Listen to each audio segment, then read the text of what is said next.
Here's another suspense movie recap based on a true case crime. This might be the most perfect bank robbery I've ever seen. The robbers' methods were highly practical. The time was the late night of September 11th, 1971. Eric, a radio enthusiast living in London, was tinkering with his radio equipment at home. When he tuned his device to a particular frequency, he unexpectedly overheard a conversation filled with critical information. A man was anxiously asking when they would reach the vault, while another voice reminded him to stay alert and watch out for the police. Eric immediately realized that someone was robbing a bank. It's hard to believe that such a dramatic bank heist actually happened, and the developments that followed exceeded everyone's expectations. The story takes place in London in 1971. The protagonist, Terry, was once a well-known gangster. After starting a family, he decided to turn over a new leaf and opened a second-hand car dealership to make a living. Unfortunately, he was terrible at business. Not only did he fail to earn money, but he also accumulated a huge debt with loan sharks who frequently came knocking at his door, making his life miserable. Just when Terry's financial situation reached rock bottom, his ex-girlfriend, Martine, showed up with a plan to get rich overnight. Martine told Terry that she had a new boyfriend who was in the business of bank security systems. Her boyfriend had recently revealed to her that a certain bank was about to replace its security system. During the week of installation, the alarm system would not be functional. This presented a golden opportunity to dig a tunnel into the underground vault and take the valuables inside. Moreover, most of the assets in the vault were illicit money. Even if they were stolen, the owners likely wouldn't dare to report it. After much hesitation, Terry agreed to Martine's plan. However, digging a tunnel was a major undertaking that the two of them couldn't accomplish alone. Terry then gathered 4 reliable associates, forming a 6-person heist team. First, they entered the bank vault as customers to familiarize themselves with the layout. Then, under the guise of opening a business, they rented an empty shop near the bank. Their plan was simple but bold. Dig a tunnel from the shop's basement straight to the vault. On a Friday night, the excavation officially began. The next 2 days were the weekend when the bank would be closed. Their plan was to empty the vault before the bank reopened on Monday morning. At first, the digging progressed smoothly. However, when they reached the ground beneath a neighboring fried chicken shop, the loud drilling noises alarmed the customers. The fried chicken shop owner wasted no time and reported the noise complaint to the police. Officers quickly arrived to inspect the scene. Fortunately, they only took a brief look at the ground floor and didn't check the basement where the digging was happening. Terry used the excuse of renovating a new store to brush them off. The police weren't suspicious but warned them not to disturb the neighborhood. With no other choice, the heist team paused their work. After the police left, Terry recruited a new member, Eddie, who was assigned to keep watch from the rooftop across the street. That way, if anything happened outside, he could warn them via walkie-talkie. With their lookout in place and the fried chicken shop closing for the night, they resumed digging. But halfway through, disaster struck. The tunnel collapsed. Terry fell into a large pit. Fortunately, he was unharmed and even stumbled upon an unexpected shortcut. It turned out that the pit was a spacious underground crypt that led directly beneath the bank vault, saving them significant time. The vault floor was reinforced with thick steel plates and concrete, making it impossible to break through with a regular drill. So they pulled out the cutting tools they had prepared in advance and started cutting through the floor. Before long, they had created an opening large enough for a person to pass through. Terry climbed up through the hole and found that the cutting process had filled the vault with thick smoke and dust, making it impossible to breathe. He suggested that they take a 2-hour break to rest and regain their strength, waiting for the smoke to clear before moving the cash and jewels. After working all night, the team was exhausted. They agreed to Terry's proposal. They informed their lookout, Eddie, via walkie-talkie that the tunnel was complete and instructed him to remain on watch. Eddie was naturally thrilled upon hearing the news. However, no one expected that their conversation was overheard by the radio enthusiast, Eric. As a good citizen, Eric quickly recorded the conversation and immediately called the police. The police rushed to Eric's house to investigate. However, with 1970s technology, they couldn't precisely locate the robbers. They could only estimate that the gang was hiding inside a bank within a 10-mile radius. 10 miles is roughly 16 kilometers. Since they were in central London, there were 150 banks within that range. There was no way to determine which bank was being robbed. By this time, dawn was already breaking. The police decided to leave an officer behind to continue monitoring the robbers' communication while splitting the rest of the force into several teams to inspect all 150 banks one by one. Unaware of this, Terry and his crew were fast asleep in the shop. However, in the middle of the night, Martine suddenly woke up. Moving stealthily, she passed through the tunnel and entered the vault alone, as if searching for something. Just as she was about to open a specific safety deposit box, Terry appeared and demanded to know what she was doing.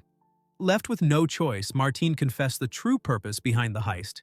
It turned out that the person who had leaked the information to her was not her new boyfriend, but an agent from MI5, the British intelligence service.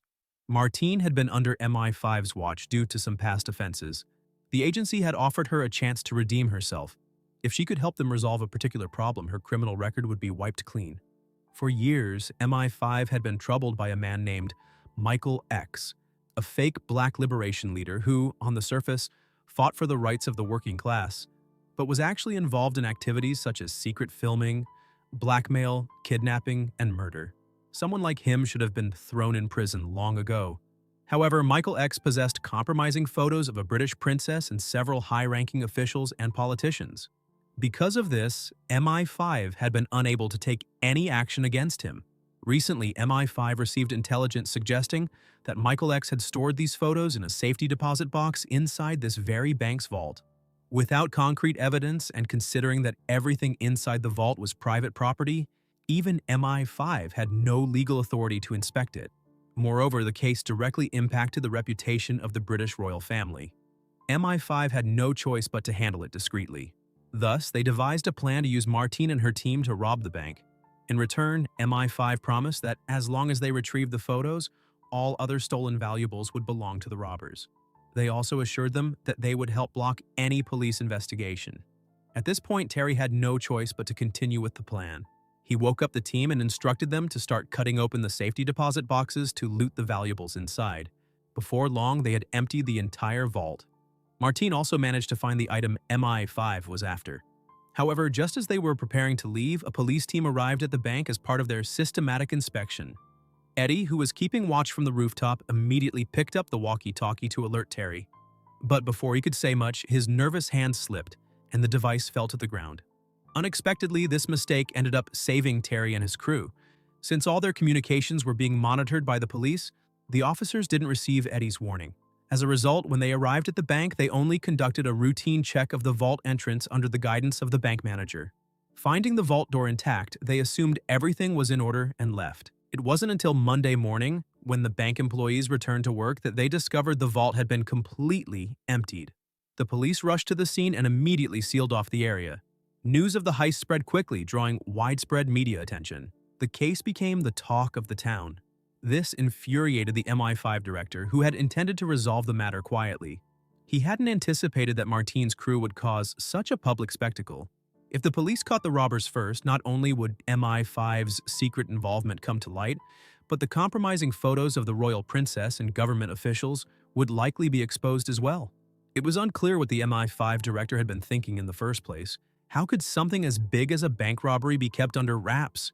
With no other option, MI5 resorted to brute force. Declaring the case a matter of national security, they ordered all media outlets to cease reporting on it. They then forcibly took over the investigation from the police. Shortly after, MI5 contacted Martine to retrieve the photos. But as a seasoned underworld figure, Terry did not trust that MI5 would honor their promise. To prevent them from eliminating witnesses once they obtained the photos, he handed over only a portion of them. He then demanded that MI5 provide him and his crew with new identity passports and an official pardon, ensuring they would be exempt from police pursuit and prosecution. If MI5 refused, he threatened to release the remaining compromising photos to the public. Faced with this threat, MI5 reluctantly agreed to all of Terry's conditions. With the verbal agreement reached, the heist team members each returned home to wait for further instructions. However, something completely unexpected happened. Among the stolen items besides the scandalous photos, there was also a highly incriminating ledger. This ledger contained detailed records of bribery transactions between a bar owner and corrupt police officers. On the surface, the bar owner appeared to run a legitimate business, but behind the scenes he was engaged in various illegal activities. The corrupt officers would regularly visit him to collect protection money, and each time the bar owner would secretly record the bribe amounts in his ledger, which he carefully stored in the bank's vault. Upon learning that the ledger had fallen into the hands of the robbers, the bar owner panicked and immediately informed the corrupt officers. The discovery of the ledger's existence sent the officers into a frenzy as well.